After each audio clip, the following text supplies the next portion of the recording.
Gracias por continuar con nosotros en este último segmento en el que estamos hablando sobre pedagogía y tenemos la suerte de contar con el doctor Reinaldo Mora Mora, también doctor en Ciencias de la Educación. Él viene de Colombia a participar en este importante primer Congreso Internacional de Ciencias Pedagógicas. Y tenemos también al mentalizador de este Congreso, quien lo ha organizado, el doctor Roberto Tolosano, quien es el rector del ITB. Así es que bienvenidos los dos. Y doctor Mora, siempre se habla de innovar en la educación, de cambios. Cada ministro que llega a cada uno de nuestros países quiere modificar y a veces hasta borrar lo que han hecho los anteriores, ¿no? A veces vienen muchas novelerías también, ¿no? Cosas que se intentan probar y después tienen que retroceder si no funciona. Pero a usted le gusta hablar sobre alternativas diferentes en la educación.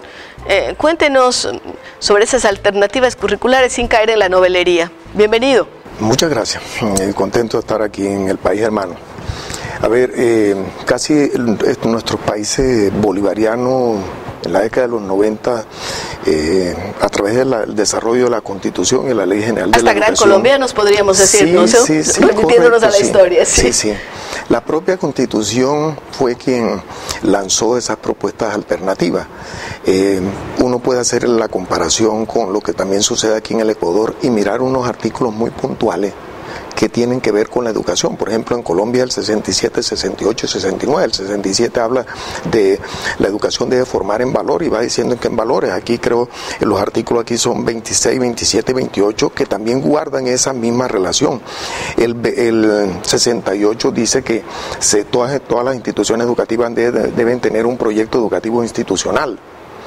Y el artículo 69 les da la autonomía a esas instituciones. Dentro de esa autonomía es donde caben esas propuestas alternativas de formación, en este caso de formación de docente. Pero la Ley 30 de 1992 de Educación Superior, sí, de Educación Superior, y aquí también hay un desarrollo legislativo en torno a eso, y la propia Constitución dijeron, bueno, tenemos un nuevo orden constitucional, hay un nuevo orden educativo, debe haber una nueva escuela, un nuevo docente, una nueva evaluación, un nuevo currículo, que piense en propuestas alternativas de formación de docente, porque es que con estos cambios se necesita un docente que interrogue la realidad, que lleve la vida cotidiana a las escuelas y que maneje la incertidumbre, porque uno de los problemas más serios de los actuales momentos es el mundo cambiante en el que vivimos, que hace que uno aprenda una profesión y de pronto se encuentre desarrollando otra. Yo digo a los maestros ecuatorianos, muchas veces les tocó ser sembradores de brócoli en Murcia, en España, cuidadores de viejitos, pero cada persona cambia de actividad, entonces, y además tenemos incertidumbres medioambientales, políticas, económicas, sociales, de estructura familiar. Entonces, ¿cómo el maestro prepara a esos niños y jóvenes para vivir en el mundo de incertidumbre? Sí, ese docente en última también es alternativo frente a lo que usted dice, frente a esa incertidumbre. Y es fruto de esa misma sociedad. Correcto, y de acuerdo con los contextos. Con su entorno. Es decir, coge contenidos curriculares que sean los pertinentes a ese entorno, crea alternativa educativa, propositiva y también evaluativa. Es decir, Ortega y Gasset decía, uno es uno, yo soy yo y mis circunstancias, ¿no? Sí. Ese mundo que nos rodea. Y eso es lo fundamental, por eso citaba esos tres artículos, pero porque dentro de la autonomía le da los espacios para que las propias instituciones piensen en esas alternatividades de acuerdo con los contextos. Bueno, algunos le cuento que aquí en el Ecuador se están quejando de que no hay tal posibilidades de manejar mucho las variaciones, ¿no? Los cambios, que hay que regirse exactamente a lo que dice la ley. Es decir, bueno, usted no está dentro del contexto ecuatoriano, pero de eso se quejan algunos.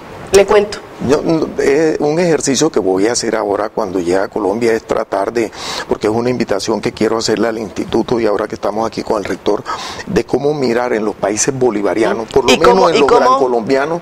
¿Y cómo se están manejando estos temas? Sí, legislación comparada. Sí, legislación comparada. Eso es un ejercicio de mirar, por ejemplo, aquí hay tres artículos clave: compararlo con Colombia, compararlo con Venezuela, con el Ecuador.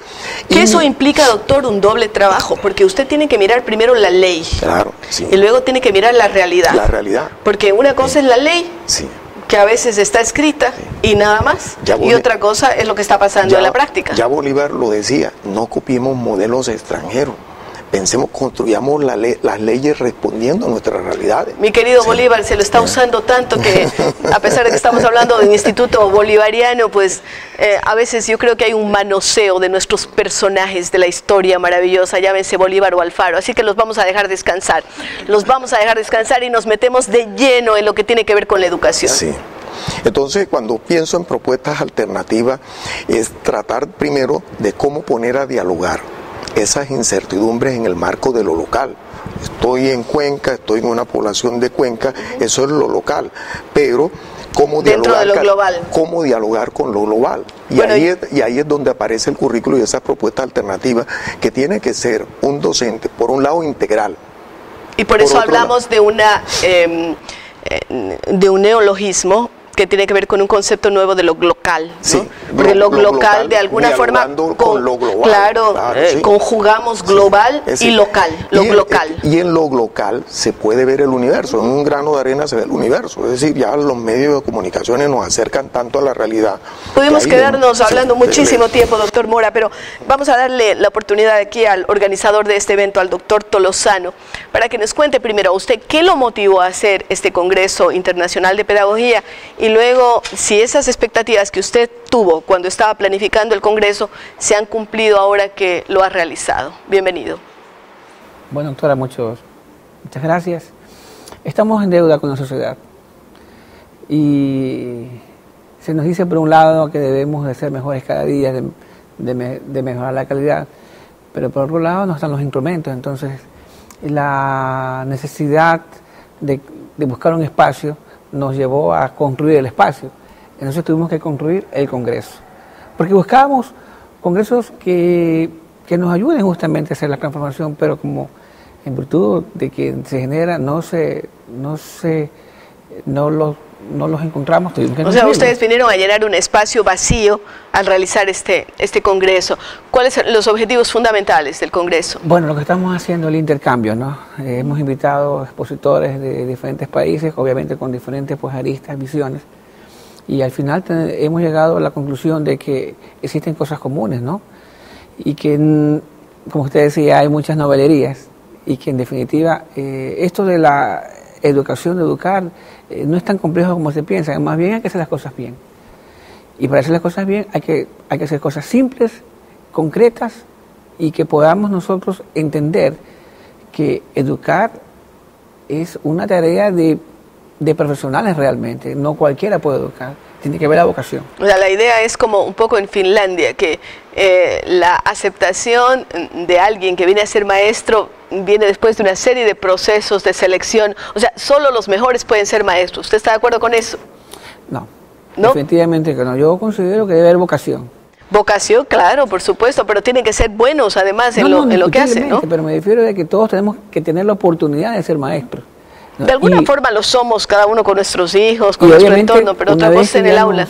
Una vez que nos enrumbamos en ese compromiso, tenemos que ser los mejores, indiscutiblemente, porque en la educación no puede haber términos medios. No, tiene que ser de arriba más arriba, simplemente. Usted, después de este Congreso, ¿qué pasos cree que deberían darse como una especie de seguimiento a lo que han planteado? Porque si no nos quedamos en lindas palabras, nada más. Bueno, vamos a hacer todas las recomendaciones y las conclusiones van a ser resumidas. Y eso lo vamos a llevar a los diferentes espacios, como el Ministerio de Educación, como el Consejo de Educación Superior, como la Secretaría Nacional de Ciencias y Tecnología, y por qué no decirlo también al Presidente de la República, porque de alguna forma algunas de estas conclusiones y recomendaciones deben transformarse en políticas de Estado. Doctor Reinaldo Mora, en esta construcción de propuestas alternativas, ¿cuál es su propuesta en relación a cómo debe conducirse la educación en nuestros países andinos, amazónicos, caribeños, gran colombianos, bolivarianos? Es decir, somos un mundo tan diverso y bullente, ¿no? ¿Cómo debería ser la educación? Es decir, Es una propuesta curricular, primero partiendo de un concepto de currículo. Mire, todas las leyes dan ese concepto de currículo. O sea, enmarcado dentro de las leyes de cada país. Un concepto de currículo que yo daría, es decir, es el conjunto de posibilidades que una institución ofrece para la mejor formación integral de los estudiantes. Entonces, dentro de esas posibilidades, ¿qué posibilidades ofrece el Estado, la familia y la sociedad, que son los responsables de la educación para la construcción de esos currículos, donde sí hay acercamientos, sí hay aproximaciones, pero también sí hay unas particularidades muy específicas en ese marco? Yo, dentro de una propuesta que eso estaba hablando con uno de los profesores que me invitó aquí al instituto, es ¿por qué no construir también currículos próximos a nuestros países? Es decir, mire, que permitan una mayor circulación, vinculación de docentes, movilidad. Docentes, sí, por lo menos hacer el ejercicio. Que es muy importante la movilidad. Ecuador y Colombia, es decir, empezar por las fronteras, por los vecinos. Claro, sí. ¿Qué tienen aquí que nos pueden favorecer allá? ¿Y qué tienen en Colombia que nos pueden favorecer allá? Entonces, ese currículo estaría identificando problemáticas comunes. Sería lo importante. Y soluciones a esas problemáticas. Muy importante, doctor Mora. Y vamos, Roberto y doctor Mora, con lo que les he planteado a todos. Yo tengo una verdadera fe en los maestros, creo en ellos, pero hay que hacer que ellos tengan fe en sí mismos. ¿Qué les dice usted para que ellos tengan fe en sí mismos? Primero Roberto y después doctor Mora. Yo considero de que el docente ecuatoriano debe estar consciente de que ha pasado por un proceso bien complicado, que de alguna forma han sido estigmatizados y que ahora es el momento de demostrar de que nosotros, los ecuatorianos, los latinoamericanos, podemos seguir adelante porque tenemos esa fuerza que nos conlleva para eso. Yo creo que hay mucho por hacer y estoy convencido de que ellos hoy por hoy, por lo menos los que estuvieron en el Congreso, se dieron convencidísimos de que hay metas y metas que cumplir. En ese sentido, el mensaje es eso, dejar las cosas en el pasado y verlo hacia una perspectiva. ¿Qué dice el doctor Reinaldo Mora? 2 recomendaciones. 1, tener amor, pasión por lo que se hace. Y la docencia es un arte. Como tal, esa pasión es la que nos debe ver, que nuestros estudiantes nos vean que la tenemos. Y en segundo, ese amor, pasión también está acompañado la pasión por formarse permanentemente. Qué bien, totalmente de acuerdo. Un profesor no puede quedarse en lo que sabe, tiene que saber que la educación continúa hasta el fin. Así es que a seguir estudiando, a seguir trabajando y a seguir participando, que es lo que siempre les proponemos. Queremos agradecer al doctor Tolosano y también al doctor Mora por habernos acompañado y con ustedes retornamos luego de una pausa.